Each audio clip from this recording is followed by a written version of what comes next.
Hai. Gua akhirnya mencoba mengedit video gua di sebuah software yang free and open source, Kdenlive. Yes, video gua yang kemarin tentang emoji ini nih, gua ngeditnya di sistem Arch Linux gua cuy. Itulah mengapa gua bikin konsep videonya tuh yang singkat aja, karena memang tujuan gua hanya untuk mengeksplor si Kdenlive tadi. Juga gua pengen tahu apakah Kdenlive ini bisa menggantikan Adobe Premiere Pro? We'll see. Dan sekedar informasi, Kdenlive ini bisa lo install menggunakan app image-nya dari Flatpak atau menggunakan package manager OS lo. Kalau gua install pakai Pacman ini dengan anggapan supaya kalau gua ngupdate via Pacman, Kdenlive-nya juga ikut ke update. Jadi lebih gampang aja gitu, anti ribet. Gua buka dulu Kdenlive-nya menggunakan Rovi. Apa nih? Made by KDE, oke. Welcome to Kdenlive Quick Setup. Always use dark color theme. Ya, gua maunya gitu. Default project profile horizontal. Wah, ini nggak bisa diiniin lagi. Kenapa ini tidak full screen? Apa gua harus toggle floating? Nggak bisa juga. Oke, ini gua pilih aja deh. Resolusinya full HD, frame rate-nya 60 fps. Interlace ini apa? Ini apa ya di bawah sini? Nggak kelihatan cuy. Ini apa nih? Langsung aja kali ya, gua start editing. Ada apa aja ini? Kalau sekilas sih ya tipikal software video editor ya. Di bagian bawah nih ada timeline beserta channel-channel audio dan video. Di sampingnya ada audio mixer. Di atasnya ada project bin, clip monitor, dan project monitor. Terus ini tools deh kayaknya. Cuma nggak sebanyak Premiere ya. Dan seharusnya layout ini semua bisa kita ganti-ganti dan kita customisasi. Coba ini bisa gua lebarin nggak sih bentar? Nah tuh kan. Ini juga audio mixernya menurut gua kegedean deh. Ini apa nih? Open FX Tag. Kita juga bisa edit audionya di Kdenlive dong. Ini juga banyak halaman-halaman tersembunyi ya. Tapi kayaknya gua nggak butuh semua deh. Ini gimana cara tutupnya ya? Apakah ada tombol close di sini? Tidak ada ternyata. Gimana caranya gua bisa menutup halaman-halaman yang nggak gua butuhin cuy? Agak kurang intuitif ini ya.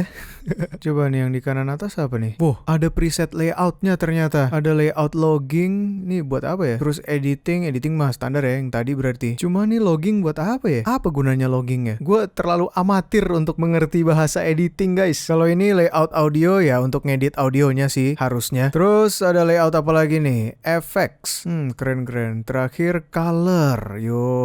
Ada preset sendiri untuk color grading cuy. Tapi gue masih penasaran ya sama logging nih apa coba? Ini gue yakin sih customisasi dan konfigurasinya bakal tak terbatas. Namanya juga software open source kan. Tapi ya gini, saking tak terbatasnya jadi overwhelming banget bro. Udah lah ya, balik ke layout editing dulu aja. Objektif gue sekarang, gue pengen bikin layoutnya senyaman gue dulu. Setelah gue ngeklik banyak tombol yang ada di sini, ternyata untuk nge-close bagian-bagian yang lu nggak mau yang ada di layout lu, ada dua cara cuy. Pertama, lu bisa menonaktifkan panel-panel yang lu nggak mau ini lewat menu bar view. Lu tinggal pilih aja panel mana yang lu mau tampilkan dan panel mana yang lu tidak mau tampilkan. Dan cara yang lain adalah dengan mengklik 2 kali judul dari panel tersebut. Nanti si panel bakalan keluar dari docknya jadi kayak floating gitu. Terus lu tinggal quit aja windownya di kanan atas. Sip, gua mau rapiin dulu layoutnya sekarang.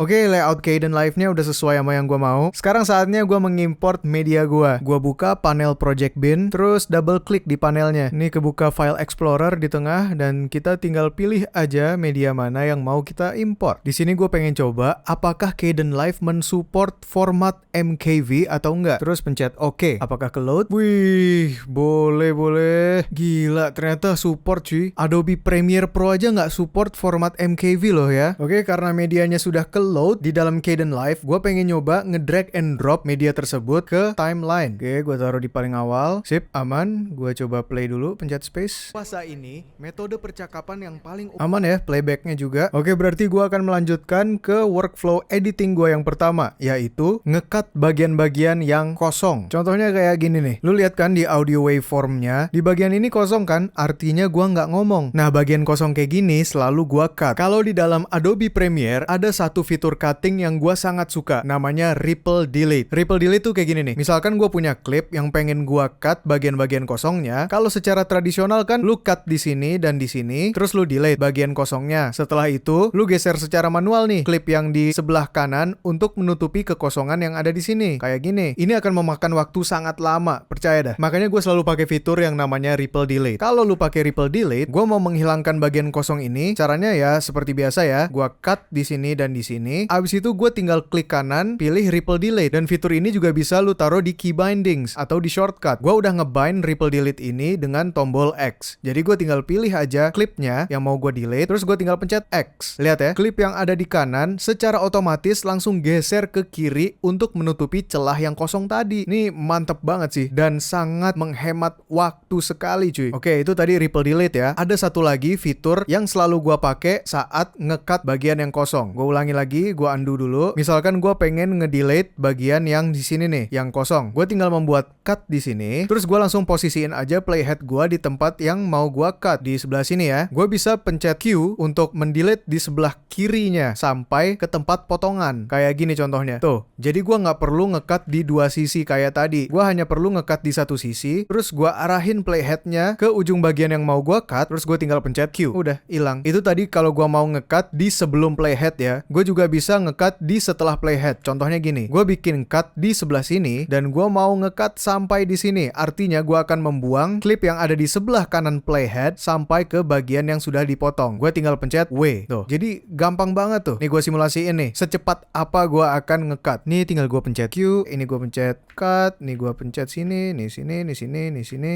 Terus cut di sini, Q lagi, cut X. Dan gitu doang cuy. Fitur ini sangat membantu sekali untuk menghemat waktu. Setelah gue baca-baca di internet, fitur Ripple Delete yang ada di Premiere Pro itu di sini namanya Extract Clip. Dan sekarang si Extract Clip ini mau gue bind ke tombol X. Nih gue klik reassign aja, terus oke. Oh ya, sama yang tadi gue peragain itu, untuk ngedelete sebelum dan setelah playhead, kalau di Kdenlive namanya Resize Item Start dan Resize Item End. Jadi ini gue ganti aja keybindnya untuk Resize Item End menjadi W, dan untuk resize item start menjadi Q. Kalau udah tinggal pencet OK. Dan sekarang gua udah siap untuk melakukan cutting kasar di footage gua. Coba ya gua cut yang awal pakai Q. Tapi ini kok nggak otomatis geser ya? Ini ternyata fitur Ripple toolnya harus dinyalain cuy. Oke, ini footage-nya gua cut dulu ya.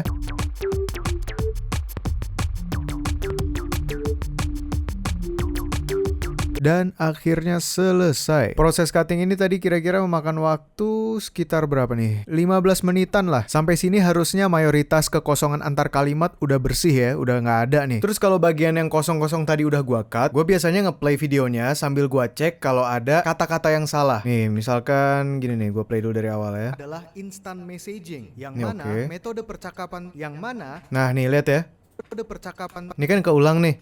Yang mana metode percakapan, yang mana metode percakapan. Terus tinggal gua Ripple Delete aja, pencet X yang kayak tadi gue bilang. Sip, agak nge-lag ya, tapi nggak apa-apa lah. Nah, terus misalkan kayak gini nih, di sebelah sini kan masih ada yang kosong nih. Gue suka delete juga supaya lebih ringkes gitu. Kesalahannya, untayan kata-kata tidak bisa. Tuh, nih gua cut dulu di sini, terus pencet Q. Ya begitu kira-kira workflow selanjutnya. Jadi ini gua mau nonton ulang dulu dari awal footage-nya, terus ngebersihin yang salah-salah dan ngebersihin kekosongan-kekosongan yang masih ada. Ini ada satu tool juga yang menurut gua penting. Fungsinya untuk nge-select semua klip lu di timeline yang ada di sebelah kanan kursor lu. Jadi lu bisa geser sekaligus semuanya. Namanya adalah Spacer Tool. Dan tool ini akan gua bind ke huruf A. Oke, gua lanjutin ngebersihin timeline gua dulu. Seringkali pas lu tonton ulang editan lu bakal baru nyadar gitu, ada beberapa part yang terlalu berulang. Jadi mendingan lu delete aja bagian itu biar viewer nggak bosen. Dan gue juga baru nyadar kalau lu mau drag select kayak gini nih, di Kdenlive lu harus neken shift, terus drag select kursor lu. Terus udah deh, ini klipnya udah gue select semua yang mau gue delete, tinggal pencet X. X, X, X, X. Lah apakah ini nge-lag? Woi, Kdenlive gue crash untuk pertama kalinya guys. Wah ini seriusan nih, belum gue save lagi tadi ya. Waduh, sumpah ini gue mencet super Q aja nggak bisa nge-quit loh. Aduh, open source. Ini gue nggak tahu antara emang karena Kdenlive suka nge-lag atau karena gue jalaninnya di Arch. Ya pokoknya ini nge-crash lah guys. Kayaknya gue harus nge-restart sistem gue dulu. Bentar ya. Wah untungnya Kdenlive ini udah punya fitur auto save yang mantep ya. Jadinya hasil kerja gue nggak hilang semua lah nih. Oke, gue lanjut dulu deh.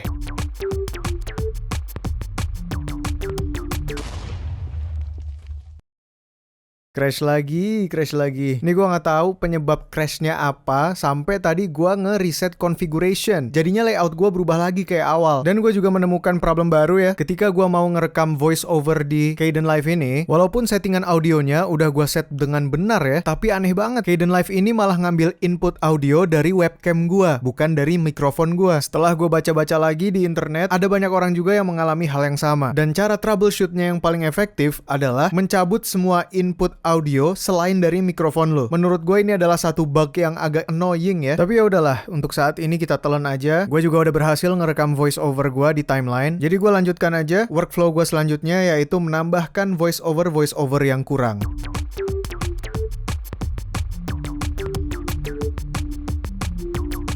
Nah, dengan selesainya gue mengedit dan menambahkan voice over, artinya timeline gue secara struktur sudah benar. Walaupun dari segi struktur dan audio sudah tertata rapi, tapi masih banyak footage yang kurang pas dengan audionya. Jadi workflow gue selanjutnya adalah ngepasin visual dengan audio. Contohnya gini, kalau gue play footage-nya, lu bisa lihat visualnya tuh kayak lompat-lompat gitu. Jadi ini klipnya gue pindahin channelnya, terus gue tarik sampai visualnya smooth dan sesuai dengan audio gue. Oke, ini gue kerjain dulu ya.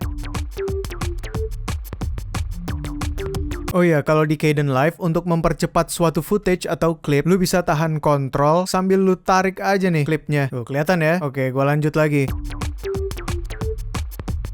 Bagian awal video nih biasanya cuman gue cuap-cuap doang dengan screen recording desktop gue ya. Jadi ini gue delete semua. Terus selanjutnya gue akan masukin beberapa gambar atau tulisan. Dan di sini ada yang menarik. Ketika gue mau naruh tulisan, lu akan dibukakan sebuah window yang berisi background plain. Lu nggak melihat tulisan tersebut langsung ada di atas footage lu. Ini gue kurang suka sih yang kayak gini. Karena lu dipaksa untuk mengira-ngira posisi tulisan lu berada. Emang Kdenlive nih menuntut lu untuk sangat kreatif dan visual sekali cuy saat mengerjakan project di dalamnya. Tapi oke lah sebagai program open source. Oke, untuk audio dan visual secara struktur sudah rapi. Sekarang tinggal gue mau masukin efek-efeknya kayak zoom in, zoom out dan lain sebagainya menggunakan keyframe. Caranya adalah dengan men-select klip yang lu mau kasih efek, terus klik kanan dan pilih insert an effect, terus baru deh lu pilih transform. Panel efeknya akan terbuka ya langsung di kiri atas. Terus ya tinggal masukin aja keyframe yang lu mau gimana. Konsep pengerjaan keyframe-nya juga mirip-mirip kok sama editor lain. Jadi ya ini gua kerjain dulu.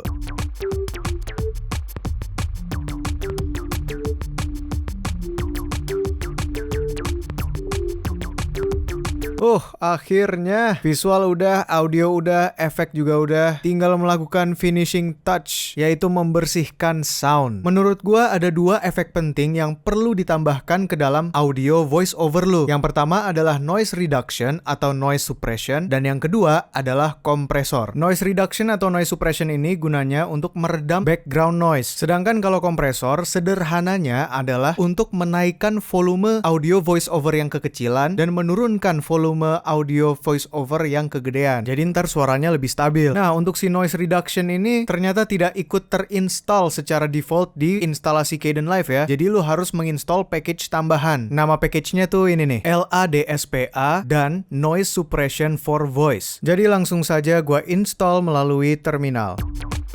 Kalau udah langsung aja kita ke panel efek, terus pilih aja deh nih Noise Reduction and Audio Restoration, dan tinggal lu drag and drop ke channel audionya. Nanti bisa lu atur di panel Effect or Composition Stack. Dah, terus tinggal lu atur-atur aja deh nih sesuai sama rekaman lu, karena setiap mikrofon dan rekaman itu bakal beda settingan. Kalau udah oke, gue lanjut tambahin kompresor, dan seperti yang gue bilang, sesuaikan sendiri dengan keadaan audio voiceover lu. Pemberian efek pada audio voiceover menandakan berakhirnya workflow gue mengedit sebuah video. Walau kadang-kadang gue akan ngecek-cek lagi dan semuanya looking good sih menurut gue sekarang. Jadi kita akan memasuki tahap terakhir, yaitu nge-render. Gue klik aja tombol rendernya dan sebuah window muncul ya. Ini gue pilih formatnya MP4 aja.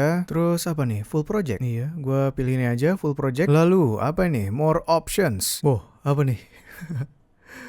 Aduh, ini gue default aja lah ya. Oh ya, terus jangan lupa kasih nama yang bener nih biar lu nggak bingung. Oke, langsung aja gue klik render to file. Oh, apalagi nih? Rendering a project with variable.